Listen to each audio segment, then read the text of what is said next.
Karera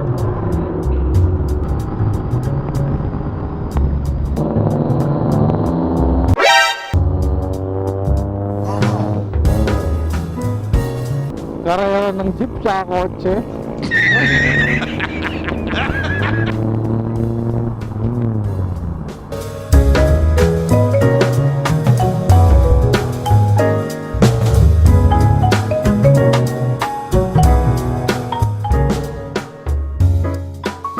Magandang umaga sa inyo lahat mga paps. Welcome to another episode. This is MioRider MotoVlog. Today mga paps, share ko lang ang naging past experience ko sa pagpunta ko sa Bicol. Sa mga gustong nagbabalak pumunta sa Bicol dyan, pakinggan nyo itong sasabihin ko sa inyo. Hindi ko magkakamali. Well mga paps, sa una pa lang, pinakauna sa lahat, do some research para lagi kang handa in case na magkaroon ng emergency. Kung meron ko yung offline map like maps.me, mag-download na lang kayo nun sa Google App Store, or kung meron kayong mga existing, update nyo na lang yung yung app nyo, no, para maging updated siya dun sa lahat ng bago dun sa place na inyong pupuntahan. I'm not sure kung weekly or monthly yung update niya, no, like Google Earth, Google Map. And the second thing is, syempre kung alam niyo yung ruta, dapat kondisyon yung motor nyo, di ba? Alam nyo kayo ruta pero sira naman yung sasakyan nyo, wala sa kondisyon. So ayun ang pangalawang advice ko sa inyo. Kasi ang Bicol is ranging of 300 to 400 kilometers as per Google at maps.me. Di ako nagtitiwala kay Google. Kay Maps pala, kasi minsan sinumaling si Maps.me. The way na naandun na kami, yung 100 kilometers in-estimate niya ng 3 hours. Inabot kami ng almost 5 hours dun sa daanan. But happily, nakarating naman kami na maayos. The third thing is, kondisyon na yung motor nyo, dapat kondisyon na rin ang inyong driver. Ang average na travel time kung ikaw ay magko-commute is 12 hours hanggang Legazpi na yun. So, sa driver na gamit ay motorsiklo, inabot kami ng 16 hours, 15 to 16 hours. That time kasi mga papi, nag-uulan dun sa ruta namin, no? So, which is sa Antipolo, Lucban, Lucena, no? Doon kami tumagal dahil paulan-ulan. So pag alam nyo naman, pag umuulan, no, zero visibility, yung mga patak-patak ng ulan pupunta sa visor mo, madulas ang daanan. So that's why na medyo natagal lang kami, kaya umabot ng ganong oras, so 15 to 16 hours. So ayun mga paps, ang pang-apat sa ating listahan is know your limits. So, katulad nga na sinabi ko kanina sa pangatlo, dapat kondisyon ng driver, di ba? Siyempre sa kinahaba-haba ng travel time mo, which is 12 to 13 hours, hindi may iwasan na antukin ka at maboboring ka doon sa daanan. Bukod sa straight lane siya, nakikita mo lang doon ay puro mga pilapil tsaka dumuhan. Lalo na sa case namin, no, umalis kasi kami dito past 3. So,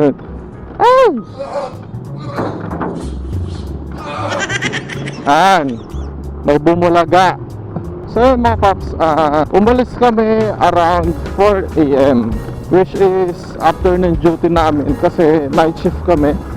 Ang disadvantage lang sa amin, nag-travel kami ng puyat. That's why inabot kami ng ganong oras din. Medyo nagdahan-dahan kami, no? Lalo na kung meron kang angkas, dapat doble ingat ka, lalo tat nagdadrive ka ng puyat. And the thing na kagaling mo lang din sa duty.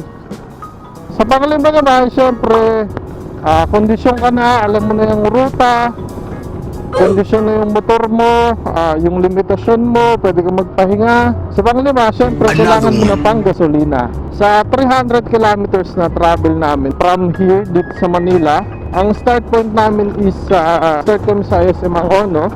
Ang destination namin is sa Naga City. Depende pa rin tayo dun sa average na full tank ko is 4.2 liters. Sa kasama ko, average tank capacity niya is 12 liters.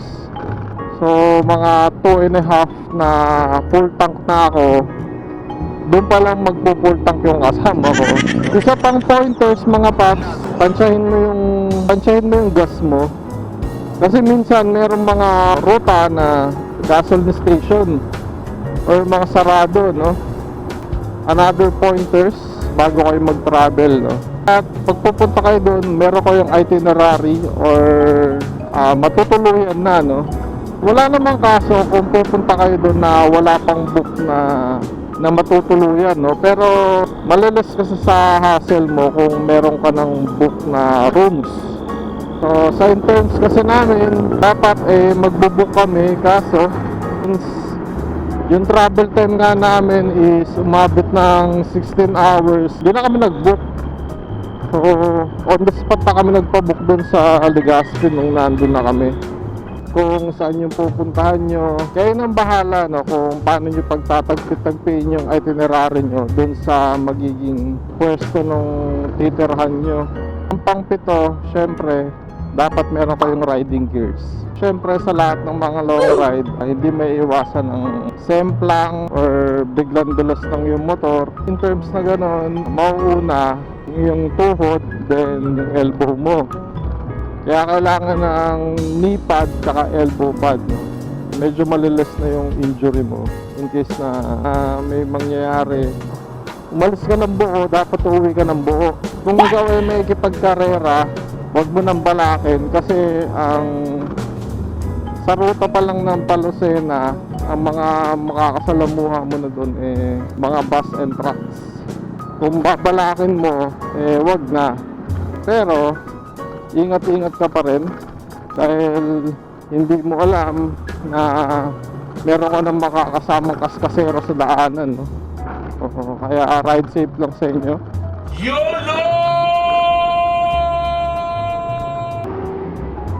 Ang siyam sa aking listahan, no, tinan mo yung weather doon sa pupuntahan mo, kung maulan or medyo maaraw or sobrang binabaha na.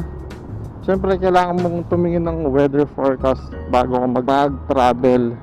Travel time, mahalaga sa yun, pero siyempre yung weather din at the same time, no? Kung mabilis ka nga pero yung average travel time mo tumatagal dahil sa ulan, at yung visibility wala rin, tatagal ka rin, no? Kaya check mo rin yung weather forecast kahit pa paano. Siyempre magdala ka na rin ng kapote para kung trip nyo magmotor kahit malakas ang ulan, may kapote ka and hindi ka masyadong mabasa pagdating mo dun, no? At hindi ka lagnatin. So ayun lamang mga paps ang aking mga advice sa inyo. Doon nga pala sa dadaanan nyo mga paps, no? Hindi ko sure kung yung sa araw na pag-rides nyo papuntang Bicol ayos na yung daanan doon. So, magbahan kayo ng maraming pasensya, magdahan-dahan kayo doon, no? Unlike dito sa Manila, ang lubak doon sobrang lalalim, as in sirang-sira siya, no? So, kaya mag-iingat kayo doon sa mga biglang bilis nyo, tansyahin nyo lagi yung dadaanan nyo, since hindi pa kayo familiar doon sa daanan. Dapat yung mga shocks nyo, front tsaka rear shock nyo, dapat kondisyon yan. Merong sapat na langis para mag-reflect yung nginig dun sa absorber, no? Yung sa akin, kahit bago palit ng fork oil, hindi pa rin umobra kasi sobrang lalalim talaga ng bak dun. May kinabit akong LED dito pero hindi tumagal dahil nga dun sa vibration, no? Kaya yung pinagkakabitan naputol. Nasa mismong loob ng motor ko yun, Pwede pa naman siyang weldingin. Nasaan pa naman yung parts, or pwede rin kayong bumili ng bagong parts nyo. Magkano lang naman sa Y-Zone. So ayun lang mga papi, I hope nagkaroon kayo ng konting idea dito sa mga tips ko sa inyo bago kayo pumunta dun sa malalayong lugar, especially dun sa Bicol. Ang pala pa nga dapat namin magsasorsogon pa kami, pero hindi na kami umabot dahil yun nga yung travel time namin na sobrang tagal. Anyway guys, maraming salamat sa panonood nyo. Thank you very much. And hope nagkaroon kayo ng konting ideas regarding sa mga long rides. Kung nagustuhan nyo to, subscribe lang kayo sa channel ko. Please lang. So yun guys, bye bye, adios, peace, ride safe, ingat.